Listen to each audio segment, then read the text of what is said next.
पैठानपट्टी पंचायत के सभी समस्त जनता एवं नवयुवक गण को हमारे तरफ से बहुत बहुत प्रणाम और सलाम। डॉक्टर पेशे से होते हुए भी चुनावी मैदान में आने का मुख्य कारण है कि जो किसी भी पंचायत में जिस बिंदु पर यदि विचार नहीं किया गया है, यदि हमको चुना गया, सभी लोग का सहयोग मिला, तो हम हर बिंदु पर विचार करके अपने पूरे पैठानपट्टी पंचायत का नाम रोशन करूंगा और गौरवपूर्ण कार्य करूंगा।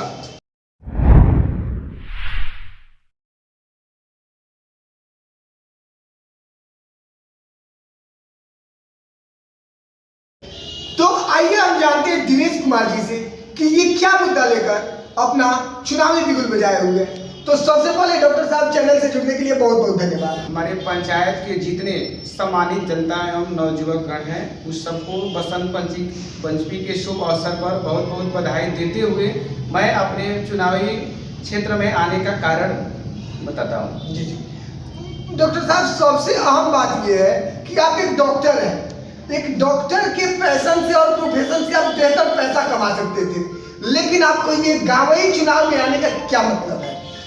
गांवी चुनाव में आने का मतलब यही है कि हमारे पंचायत में शिक्षा की व्यवस्था अच्छी तरीके से की जाए और हमारे पंचायत में अच्छी चिकित्सालय की व्यवस्था की जाए, जिसमें अच्छे डॉक्टर नर्स हमेशा उपलब्ध रहे, जिससे हमारे पंचायत के छोटे बड़े सभी लोगों की हर बीमारियों की समाधान करने की सहयोग मिले। जी जी जी डॉक्टर साहब, सबसे अहम बात यह है कि आप एक डॉक्टर हैं।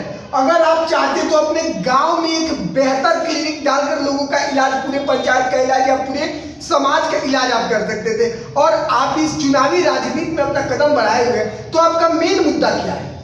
मेन मुद्दा है कि हमारे पंचायत के जितने अच्छे लोग हैं, बड़े प्रोफाइल वाले लोग हैं, अच्छे पैसे वाले लोग हैं, वो बाहर चले जाते हैं अपना इलाज करवाने, लेकिन जितने गरीब लोग हैं उन लोगों के लिए बेहतर इलाज के लिए सेवा करने के लिए हम चुनावी मैदान में आ गए हैं।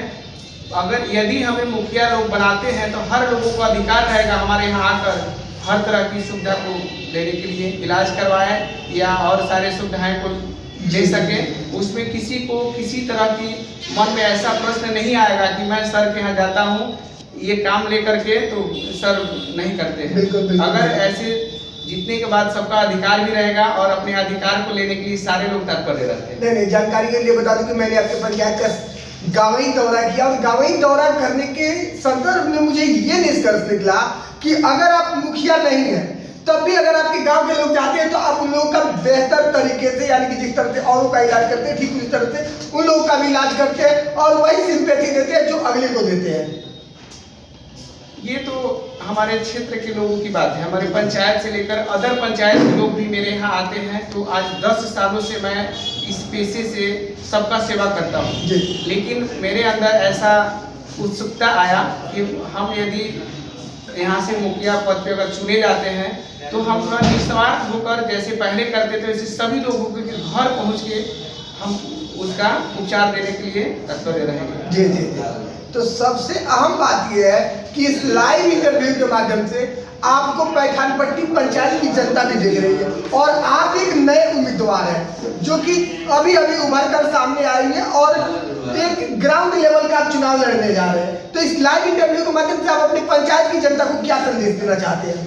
अपने पंचायत की जनता को संदेश देना चाहते हैं कि यदि हम लोग जैसे शिक्षित लोग यदि मुखिया पद पर चुने जाते हैं तो अच्छी तरीका से शिक्षा की व्यवस्था करेंगे, चिकित्सालय की व्यवस्था करेंगे, जो भी भ्रष्टाचार है उस पर विचार करेंगे। दूसरी चीज ये है कि मेरा यही प्रयास रहेगा कि यदि मैं चुना जाता हूँ तो हर वार्ड में, हमारे यहाँ 18 वार्ड है, प्रयास करूंगा कि हर 18 वार्ड में आम जनता लोगों को बुलाकर एक बैठक, एक सभा कराकर सबके हर तरह के समस्याओं का निपटारा हो जाए और हमारे पंचायत का किसी भी समस्या को लेकर हमारे पंचायत से बाहर इसको नहीं उछाला जाए, नहीं रखा जाए।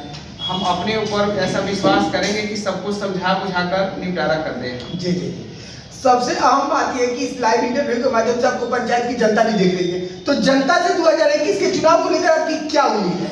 क्या उम्मीद लेकर आप चुनाव लड़ रहे हैं? उम्मीद है कि 2021 चुनाव का लड़ने के साथ साथ मुझे अपने जनता से ये उम्मीद है कि इस कोरोना काल में डॉक्टर सबसे सर्वोपरि माना गया है कि सारे कोरोना युक्त व्यक्तियों के बीच जाकर उनका इलाज करना या उनको सुझाव देना, ये इसका मुख्य उद्देश्य था। तो साथ साथ मुझे ये भी मिला है कि हमारे पंचायत में छोटे बड़े हर जाति के लोग, हर परिवार के लोग इस चीज़ को मानते हैं कि डॉक्टर जो है उस सबका एक सेकेंड गॉड के रूप में माना गया है।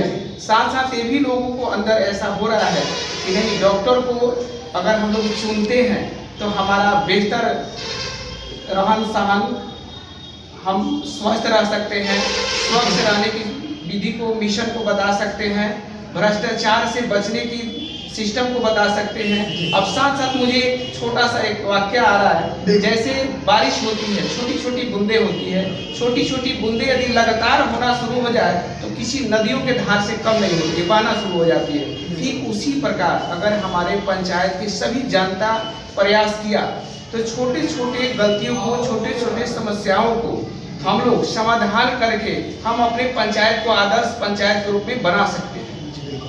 तो हम सभी लोगों से प्रार्थना करेंगे कि छोटे छोटे गलतियों पर ध्यान देकर एक अच्छे व्यक्ति को अपना मुखिया चुने, जिससे उनको हर तरह का, हर क्षेत्र का लाभ मिल सके। बिल्कुल बिल्कुल बिल्कुल। तो क्या आप इतने बड़े बड़े वादे कर रहे हैं, इतने बड़े बड़े दावे कर रहे हैं, तो क्या जनता आपको सपोर्ट कर रही है? जनता सपोर्ट कर रही है, इसलिए कर रही है कि देखिए हमारे यहाँ जो भी मेल पर्सन है वो लोग अपने किसी भी बीमारी के लिए गांव से शहर चले जाते हैं, लेकिन औरतें जो हैं, कुछ गरीब परिवार के लोग हैं जो गांव से बाहर निकलना उन लोगों के लिए संभव नहीं है। या तो कहीं ना कहीं उसको कुछ रुपये पैसे की कमी है, कहीं ना कहीं आने जाने की सुविधाएं की कमी है। तो लोगों के अंदर ये है कि अगर डॉक्टर साहब आते हैं तो हमारे पंचायत में चिकित्सालय की व्यवस्था अवश्य वो कराएंगे। जो भी हमारे, देखिए सभी लोगों को उच्च शिक्षा की व्यवस्था करना तो हमारे बॉस की बात नहीं है, लेकिन जो हमारे पंचायत के अंतर्गत छोटा विद्यालय या बड़ा विद्यालय जो है उसमें पढ़ रहे बच्चों की शिक्षा पर ध्यान देने के लिए हम उपयोगी हो सकते हैं। कहीं ना कहीं लोगों को लगता है कि नहीं, डॉक्टर साहब पढ़े, अगर शिक्षित हैं तो हमारे बाल बच्चा परिवार सभी लोगों पर प्रभाव डाल सकते हैं कि आप लोगों को शिक्षित होना चाहिए।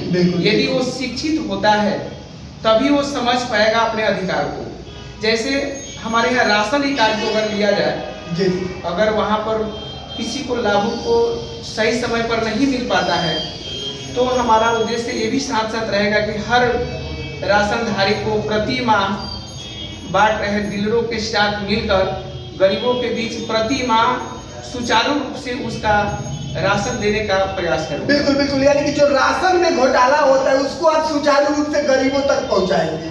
और आपकी एजेंडा क्या है? और दूसरी ये चीज है कि राशन के साथ साथ कभी कभी मुझे देखने को मिलता है कि अच्छे रोडों को काट करके सिंचाई के लिए लोग इस पार से उस पार पाइप को ले जाया करते हैं। सिंचाई तो करना इम्पोर्टेंट है ही, बिल्कुल बिल्कुल। तो साथ साथ प्रयास करेंगे कि बिजली की व्यवस्थाएं अच्छी तरीके से की जाए।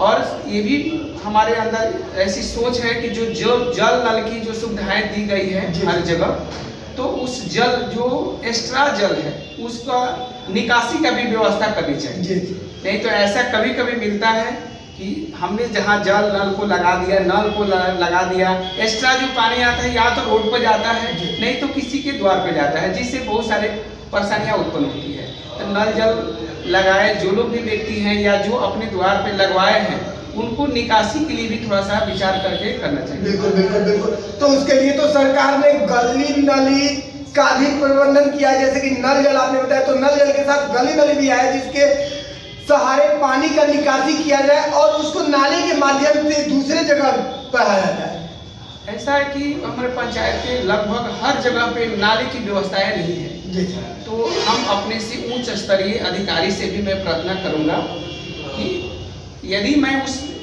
मुखिया पद पर चुने गए तो मैं अपने से उच्च अधिकारियों के यहाँ पहुँचकर मैं प्रार्थना करूंगा, रिक्वेस्ट करूंगा कि हमारे यहाँ नाला की व्यवस्था की जाए, जिसकी वजह से जो भी एक्स्ट्रा अतिरिक्त जो जल है उसके लिए नाला में बहाव देने का मुख्य स्रोत मिल जाए, जिससे हमारे यहाँ बहुत सारी समस्याएं वो हल हो जाएगी। बिल्कुल बिल्कुल बिल्कुल। चलिए कि हमारे चैनल के साथ जुड़ने के लिए बहुत बहुत धन्यवाद सर। Thank you.